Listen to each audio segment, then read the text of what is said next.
임하시는 성령에 대해서 좀 더 말씀을 드리겠습니다. 요한일서 2장 20절을 보면 너희는 거룩하신 자에게서 기름 부음을 받고 모든 것을 아느니라. 모든 것을 아느니라. 또한 요한일서 2장 27절에 너희는 주께 받은 바 기름 부음이 너희 안에 거하나니 아무도 너희를 가르칠 필요가 없고 오직 그의 기름 부음이 모든 것을 너희에게 가르치며 또 참되고 거짓이 없으니 너희를 가르치신 그대로 주 안에 거하라. 여기 기름 붓는다는 말이 크리스마라는 말입니다.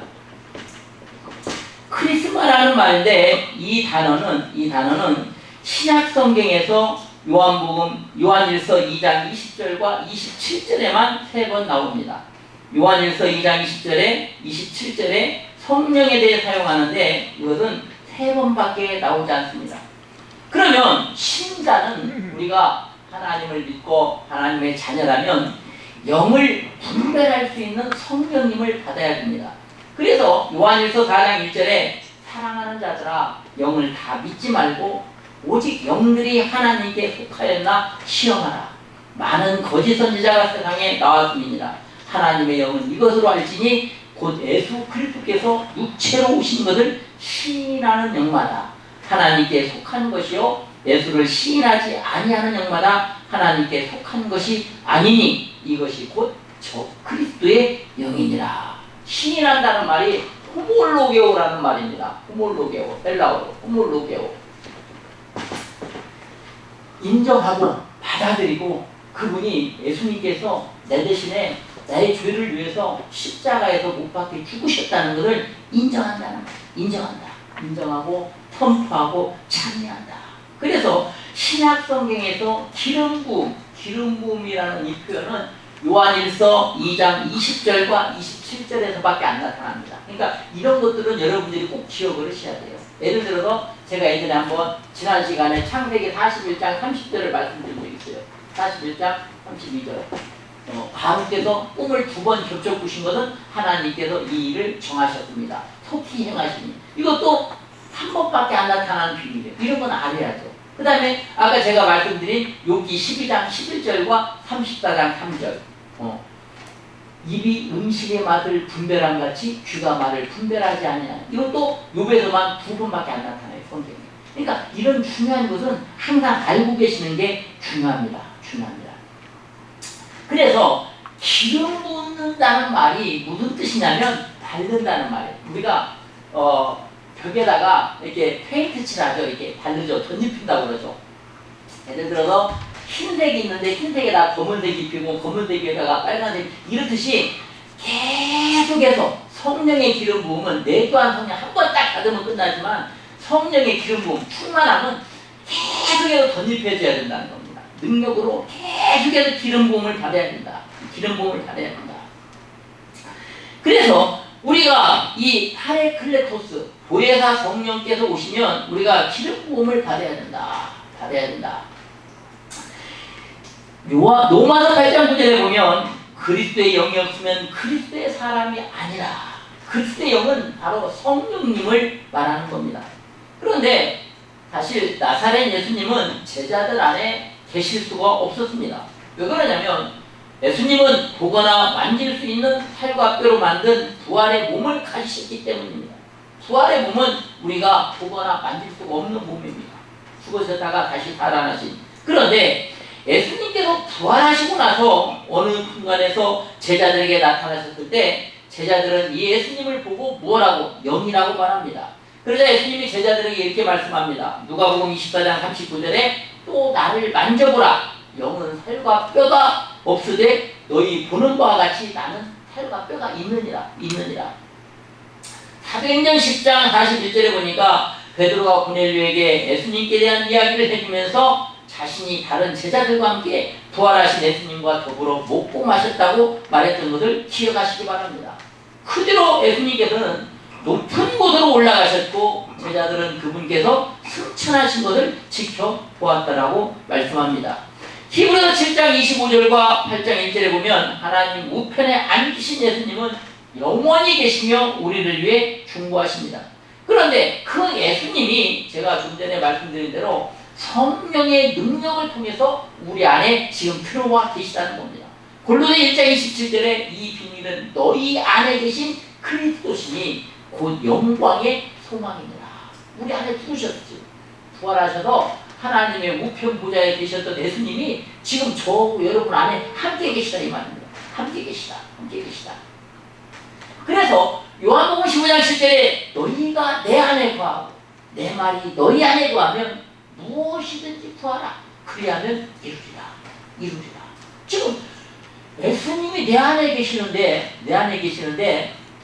내가 못할 게 무엇이 있겠습니까? 내가 못할 게 무엇이 있겠습니까? 그러니까 고린도 3장 10절에 너희는 하나님의 성전인 것과 하나님의 성령이 너희 안에 거하시는 것을 알지 못하느냐. 그런데 지금 굉장히 중요한 사실이 무엇이냐면요. 구약시대에는 여러분이 잘 아시는 제사장들도 1년에 한 번만 지성소를 들어갔습니다. 들어갈 때 방울을 달고 들어가요. 이 사람이 방울 소리가 안 나면 죽은 거예요. 제사장이 죽은 거예요. 쥐가 있어서. 그런데 구약시대를 보면 하나님의 백성을 다스릴 제사장, 선지장, 왕 세 사람에게만 기름을 붓습니다. 왕과 제사장과 선지자에게만 기름을 붓습니다. 즉 기름 부음이라는 것은 영적인 지도자들에게 성령의 특별한 임하심을 상징하는 겁니다. 성령의 특별한 임하심을 상징하는 거죠. 그리고 기름 부음 종들에게 하나님의 신이 강력하게 임재하심으로 하나님의 권능을 나타냈습니다. 그래서 성령으로 기름 부음 받는 것을 성령의 기름 부음, 임하시는 성령 혹은 성령 충만이라고 말합니다. 충만, 프로레오. 예를 들면 여러분이 자동차를 몰고 어디 장거리를 멀리 가려면 뭘 해야 돼요? 기름을 만땅 채워주세요. 저도 항상 얘기하죠. 그것을 프로레오. 가득 채운다. 즉 성령의 내주하심은 한 번이면 되지만 성령의 임하심, 기름 부으심, 성령의 충만하심은 계속해서 끊임없이 내가 이 땅에서 사명을 다할 때까지 계속해서 기름 부음을 받아야 된다는 겁니다. 계속해서 기름 부음을 받아야 된다. 그러니까 예수님 역시 여러분이 잘 아시는 성부와 성자와 성령 삼위 하나님의 한 분이시지만 예수님이 사역을 시작할 때 어떻게 기름 부음을 받고 나서 처음 사역을 시작하셨다. 제가 좀 전에 말씀드렸지만 사도행전 1장 8절처럼 뭐라고? 오직 성령이 너희에게 임하시면 너희가 권능을 받고. 아니, 받고 말하면 내가 지금 성령의 권능, 성령의 능력, 성령의 기름 부음을 받지 못했다면 아무것도 해서는 안 되는 겁니다. 아무것도 할 수가 없는 거예요. 내 힘으로 무엇을 하겠어요? 할 수 없는 거예요. 해서도 안 되는 거고. 성령의 능력을 받아서 성령의 능력으로 기도해야 되고 성령의 능력으로 전도해야 되고 성령의 능력으로 봉사해야 되고 성령의 능력으로 치유 사역을 해야 되고 성령의 능력으로 모든 걸 해야 되는 것이지 내가 성령의 능력을 받지 않은 가운데 할 수 있는 게 아닙니다. 그래서 요한복음 20장 22절을 보면 예수님은 제자들을 향해 숨을 내쉬면서 이렇게 말씀합니다. 뭐라고? 성령을 받아라. 그런데 이 제자들은 오순절 전에 이미 예수님으로부터 성령을 받았습니다. 그런데 예수님은 무엇 때문에 또 제자들에게 성령 세례를 받으라고 말씀하는 겁니까? 이것은 사도의 시대를 열어야 하기 때문입니다. 사도의 시대. 즉 사도들이 성령의 기름 부음을 받기 전에는 권능을 행사할 수 없다는 겁니다. 성령의 능력이 임하기 전에는. 즉 이제 여러분들은 저는 이것을 확신하고 이렇게 여러분들이 기도하시기를 바랍니다. 여러분들이 성령 신학의 강의가 이제 오늘 말고 앞으로 4번이 더 남았어요. 제가 첫 번째 시간 때 말씀드렸어. 6번의 성령 신학 강의가 끝나면 최소한 성경 구절이 하나님 100절은 생각나게 해주세요. 성령이 최하로 100절은 생각나게 해주세요. 또 여러분이 기도하면 병든 자가 치유를 받고 마귀가 물러가는 그러한 역사가 나타나기를 그렇게 기도하시길 바랍니다. 왜냐하면 여러분은 할 수 없지만 마가복음 10장 27절에 뭐라고 말씀해요? 사람으로는 할 수 없으되 하나님으로는 그렇지 아니하니 하나님은 모든 것을 다 하실 수 있느니라. 여러분 안에 하나님이 계시다 이 말이에요. 여러분 안에 예수님이 계시다 이 말이에요. 그런데 여러분이 못할 게 무엇이 있습니까? 다 할 수 있는 거예요. 왜 그러냐면 당시에 예수님의 제자들이 3년 동안 예수님으로부터 직접 가르침을 받았지만 자기들의 것으로 그것을 행사할 수 있는 능력이 없었다는 겁니다. 왜? 그들에게는 능력이 없었기 때문에. 그러면 사도들의 이러한 능력이 언제부터 나타나는가? 오직 그들에게 성령의 특별한 임재가 있을 때부터였습니다. 특별한 기름 부음이 있을 때부터. 이때부터 사도들은 백성들 앞에 나가서 이적과 기적을 행하고 예수님의 대리인으로 권능을 행사하기 시작합니다. 그러니까 사도행전 1장 8절에 오직 성령이 너에게 오면, 오직이라는 말이 알라라는 말이에요. 알라라는 말이 그러나 이런 뜻을 가지고 있지만 다른 뜻으로는 최우선이라는 말입니다. 바꿔 말하면 최우선적으로 우리가 받아야 할 게 뭐냐? 성령의 기름 부음이다. 성령의 임하십니다. 성령이 내게 임하셔서 성령이 함께 하시는 기름 부음의 역사가 있을 때 우리가 모든 것을 할 수 있는 능력이 나타난다는 겁니다. 그런데 구약에서는 왕과 제사장, 선지자에게만 이러한 성령의 기름 부음이 있었지만 사도행전 2장 17절을 보니까 하나님이 가라사대 말세에 내가 내 영으로 모든 육체에게 부어주리니 너희의 자녀들은 예언할 것이요 너희의 젊은이들은 환상을 보고 너희의 늙은이들은 꿈을 꾸리라. 여기서 모든 육체는 무엇입니까? 모든 사람, 누구든지 예수 믿으면, 누구든지 주님을 나의 구주로 시인하면 모두에게 성령의 기름 부음이 임하신다는 말씀입니다. 성령의 기름. 구약에서는 특별한 왕과 제사장, 선지자에게만 기름 부음이 있었지만 지금 이제는 모든 주님을 나의 주님으로 받아들이는 모든 사람에게 성령의 기름 부음을 주시겠다고 약속하셨다는 사실. 그래서 사도행전 2장 4절을 보면 저희가 다 성령의 충만함을 받고 다 그 자리에 모인, 저는 오늘 이 성령 신학에 참여한 모든 종들에게 성령의 충만함이 임하시기를 주님의 이름으로 축원합니다. 또 당시에 보면 오순절 마가의 다락방에 서던 모든 사람들이 다 성령의 충만함을 입었다는 겁니다. 한마디로 전 교회적인 성령의 기름 부음이 임하는 겁니다. 오순절 다락방의 성령 강림 사건이 역사적인 사건이고 이례적인 사건이라고 주장하지만 그러한 주장은 잘못된 주장입니다. 왜냐하면 그 이후에도 히브리 13장 8절에 분명히 말씀하시죠. 예수 그리스도는 어제나 오늘이나 영원히 동일하시느니라. 오순절에 성령의 기름 부음의 역사하신 하나님, 지금 이 시간에 성령의 기름 부음의 역사가 임할 줄로 믿습니다. 앞으로도 임하십니다. 이것이 하나님의 약속이에요. 이것이 하나님의 약속입니다. 사도행전 4장 31절을 보면 교회가 핍박을 받게 되었을 때 다 함께 모여 합심해서 기도했는데 거기에 있는 사람들이 다 성령의 충만함을 받았다라고 말합니다. 또한 사도행전 8장 16절에 보니까 빌립이 사마리아에 가서 복음을 전할 때 많은 사람들이 예수를 구주로 영접하고 성령의 역사를 체험했습니다. 그러나 베드로와 요한이 그들에게 안수할 때 그들은 새로운 성령의 임재하심을 체험하게 되었다. 또 사도행전 10장 44절에 보니까 로마의 백부장 고넬료가 베드로를 초청하여 말씀을 들을 때 그곳에 모인 가족들과 친구들 모두가 다 성령 충만함을 받았다. 또 사도행전 11장 19절에 보니까 베드로는 처음 우리에게 성령이 내리신 것 같이 그들에게도 내렸다라고 간증합니다. 또 사도행전 19장 6절에 바울이 에베소에서 아볼로 제자들에게 성령이 임하시도록 안수할 때 그들 모두가 다 성령 충만함을 받게 되었다. 즉 이러한 성령 충만의 역사는 기독교 역사 가운데 지속적으로 지금도 이루어지는 은혜로운 역사인 사실입니다.